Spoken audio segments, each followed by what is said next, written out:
Hello बच्चों, क्या हाल चाल। कैसे हो आप सब? मस्त एकदम। आई होप सारे मस्ती होंगे। तो बच्चों, आज के लेक्चर में हम मानक इलेक्ट्रोड विभव की गणना करेंगे कि कैसे मानक इलेक्ट्रोड विभव निकाला जाता है। हमने लास्ट लेक्चर में इलेक्ट्रोड विभव की उत्पत्ति के बारे में पढ़ा था कि इलेक्ट्रोड विभव होता क्या है और यह उत्पन्न कैसे होता है। तो बच्चों, अगर आपने वो लेक्चर नहीं देखा है तो मैंने डिस्क्रिप्शन में उसका लिंक डाल दिया है, आप वहां से देख सकते हो। क्योंकि बच्चों, आज का लेक्चर समझने के लिए आपको लास्ट लेक्चर देखना बहुत जरूरी है, क्योंकि आज के लेक्चर में आप इलेक्ट्रोड विभव की गणना पढ़ोगे, जबकि लास्ट लेक्चर में आपने इलेक्ट्रोड विभव के बारे में पढ़ा है। तो बच्चों, इलेक्ट्रोड विभव की गणना करने के लिए हमें कम से कम ये तो पता होना चाहिए ना कि इलेक्ट्रोड विभव होता क्या है और यह उत्पन्न कैसे होता है। इसलिए आप डिस्क्रिप्शन बॉक्स में जाकर के वो लास्ट लेक्चर देख लेना। तो बच्चों, आज का लेक्चर स्टार्ट करते हैं। मैं हूं रघुवीर सिंह कर्नावत और आप देख रहे हो RS कर्नावत ट्यूटोरियल्स। तो बच्चों देखो, मानक इलेक्ट्रोड विभव की गणना। अब देखो, मानक इलेक्ट्रोड विभव आप लास्ट लेक्चर में पढ़ चुके हो, थोड़ा बहुत संक्षिप्त में बता देता हूं। तो देखो, मानक का मतलब है मानक परिस्थितियां, मतलब स्टैंडर्ड टेम्परेचर एंड प्रेशर। मानक ताप और दाब, यानी कि स्टैंडर्ड टेम्परेचर एंड प्रेशर। ठीक है बच्चों। और स्टैंडर्ड टेम्परेचर यानी कि मानक ताप कितना मानते हैं हम? 298 केल्विन। हम दाब कितना मानते हैं? 1 बार। और इलेक्ट्रोड के लिए हम बात कर रहे हैं, तो इलेक्ट्रोड में तो विद्युत अपघटनी विलयन भी होगा। तो बच्चों, उस विलयन की सांद्रता मानते हैं हम 1 मोलर। ठीक है ना। उस विलयन की सांद्रता या मोलरता कितनी होती है? 1। तो बच्चों, मानक का मतलब तो ये हो गया। और इलेक्ट्रोड विभव का मतलब इलेक्ट्रोड और विद्युत अपघटनी विलयन के विभवांतर को हम इलेक्ट्रोड विभव कहते हैं। ठीक है बच्चों। तो मानक इलेक्ट्रोड विभव हो गया ना। अब देखो, हमें इसकी गणना करनी है। तो बच्चों, मानक इलेक्ट्रोड विभव की गणना करने के लिए हमें गैल्वेनी सेल के बारे में पढ़ना पड़ता है।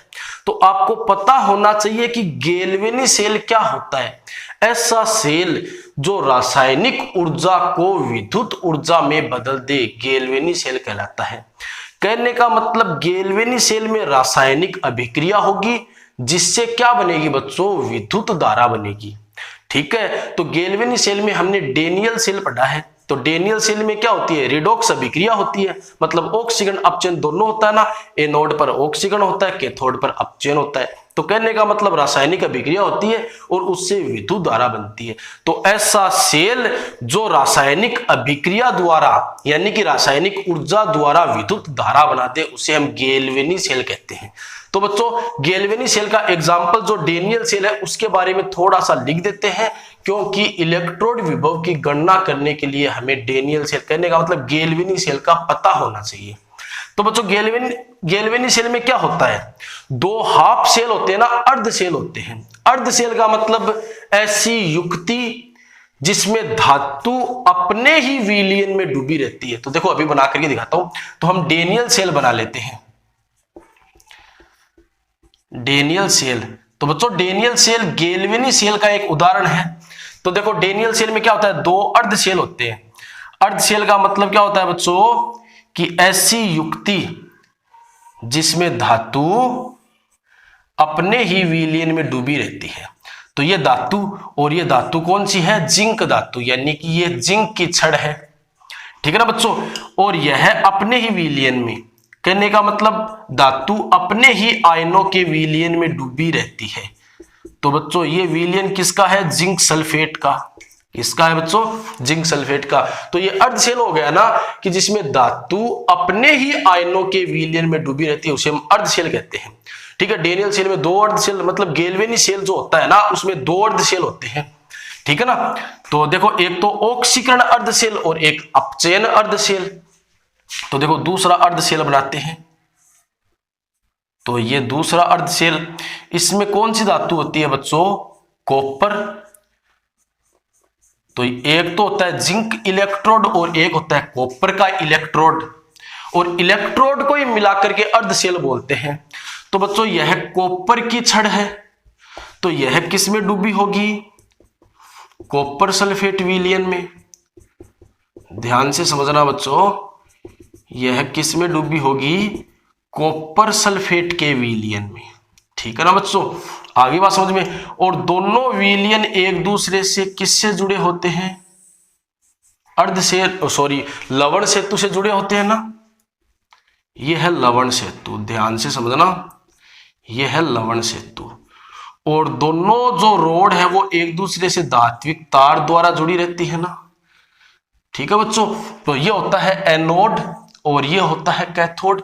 इलेक्ट्रॉनों का प्रवाह जिंक रोड से कॉपर रोड की ओर होता है और विद्युत धारा का प्रवाह कॉपर रोड से जिंक रोड की ओर होता है। तो ये डेनियल सेल है, आपने फर्स्ट लेक्चर में पढ़ लिया है।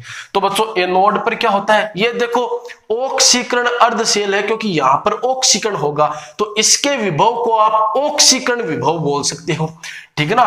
तो यहां पर क्या होगा बच्चों? एनोड है तो एनोड पर होगा ऑक्सीकरण। एनोड पर क्या होगा बच्चों? ऑक्सीकरण होगा, यानी कि जिंक जो रोड है वो घुलेगी, जिंक आयन बनाएगी।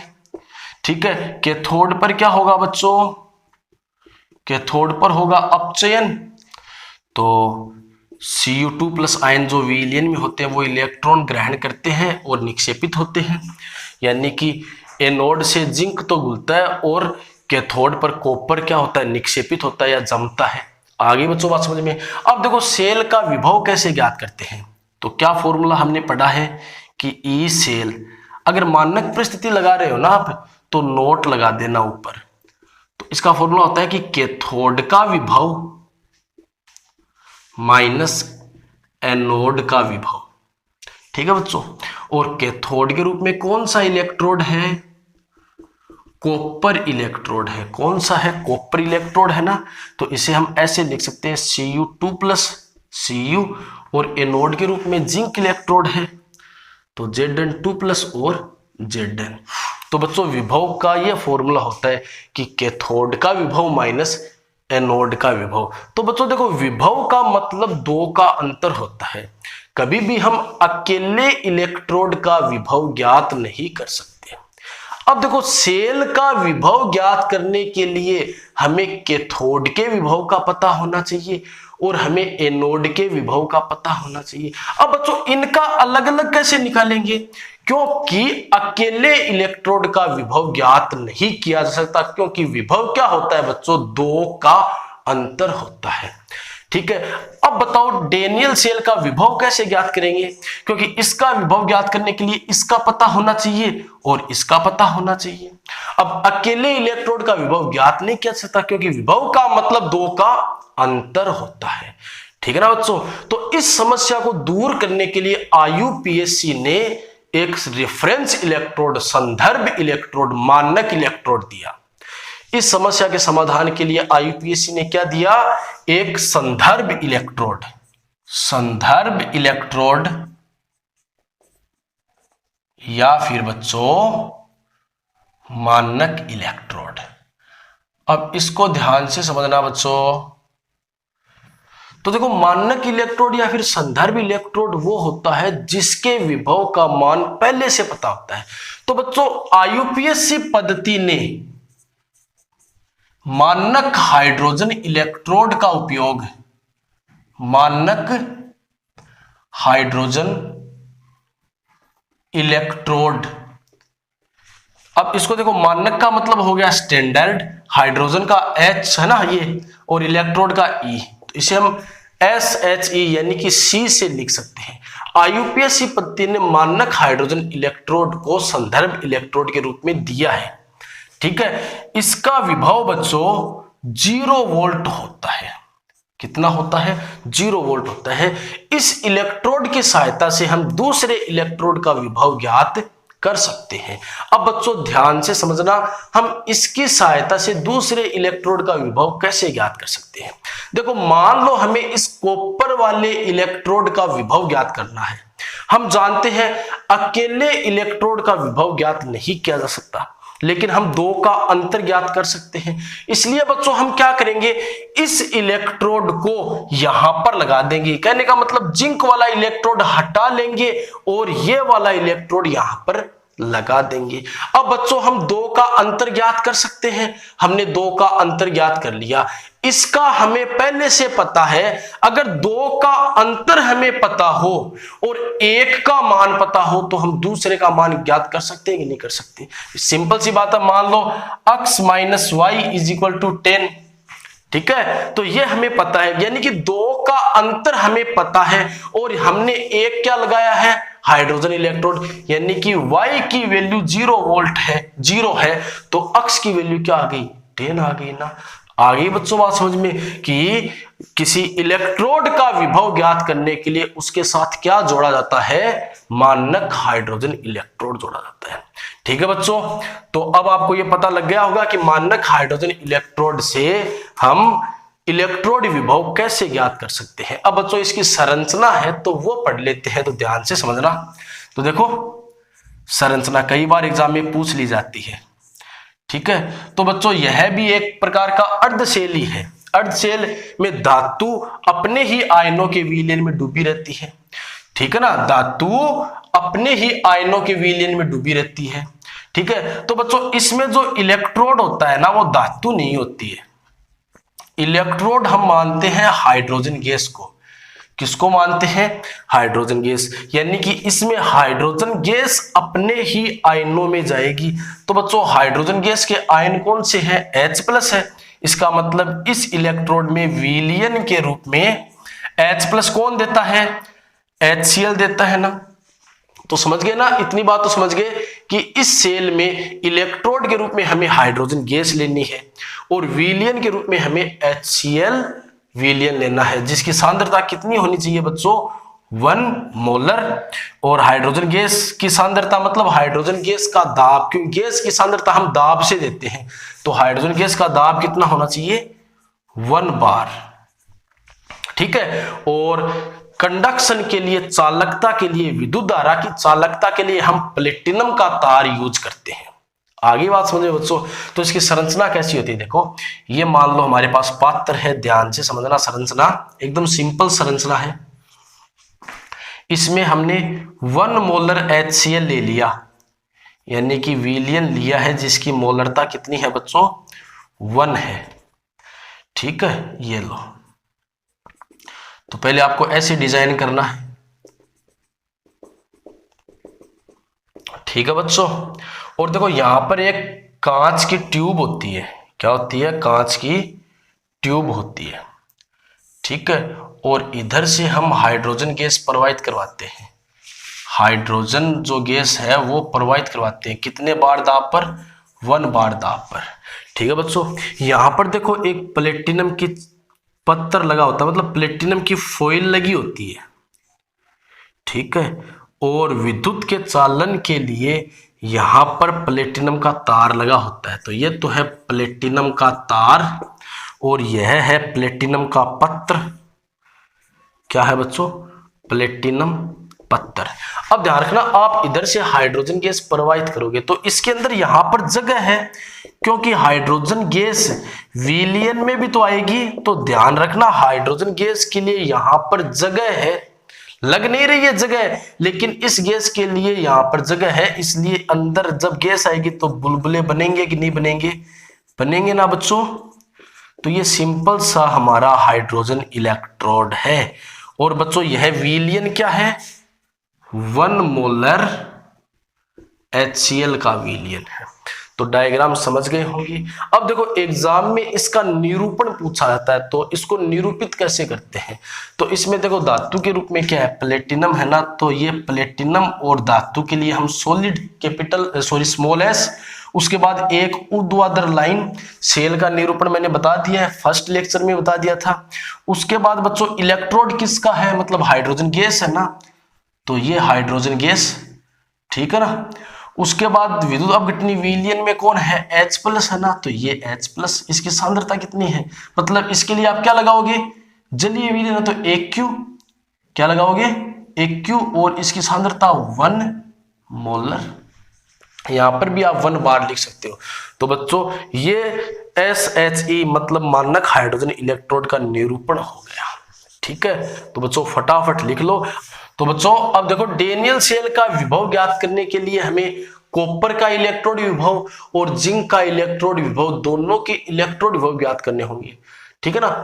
तो बच्चों पहले मान लो कॉपर का इलेक्ट्रोड विभव ज्ञात करते हैं, तो हमें इसको हटाना होगा और इसकी जगह किसको लगाना होगा, मानक हाइड्रोजन इलेक्ट्रोड को। और एक बात बच्चों याद रखना, मानक हाइड्रोजन इलेक्ट्रोड को हम एनोड के स्थान पर जोड़ते हैं। कहां जोड़ते हैं, एनोड के स्थान पर। तो यह बात आप नोट कर लो, एनोड के स्थान पर जोड़ा जाता है, स्थान पर जोड़ा जाता है। ठीक है बच्चों। अब मान लो मैंने यहां पर SHE जोड़ दिया, तब हमारा ई सेल क्या बना बच्चों, E naught cell is equal to कि कैथोड तो कॉपर का ही है, लेकिन एनोड की जगह अब जिंक नहीं है, अब हाइड्रोजन इलेक्ट्रोड है ना। ठीक है ना। तो बच्चों ई नोट सेल क्या हो गया, ध्यान से समझना। अब इन दोनों का अंतर तो हम निकाल सकते हैं, तो E naught Cu2 plus Cu, और इसकी वैल्यू कितनी होती है बच्चों, 0 वोल्ट होती है, अभी बताइए आपको। ठीक है बच्चों। अब देखो दो का अंतर हम निकाल सकते हैं और इन दोनों का अंतर आता है 0.34 वोल्ट।